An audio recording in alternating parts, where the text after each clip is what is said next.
What's up everyone, Doozy back with another video. Today I'm going to teach you guys how to stream on Kick on Streamlabs OBS.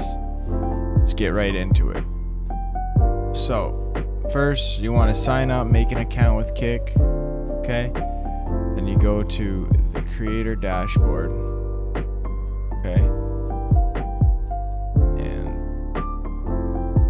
you're going to want to go to settings. Then you want to go to Streamkey, and you're going to want to copy the stream URL, okay? Then let's open up Streamlabs here.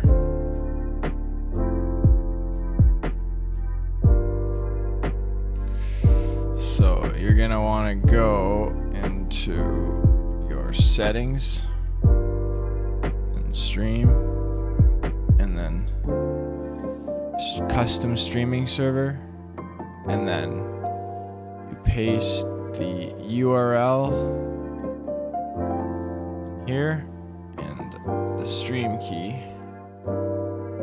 here. Click done. Okay, then you press go live, right?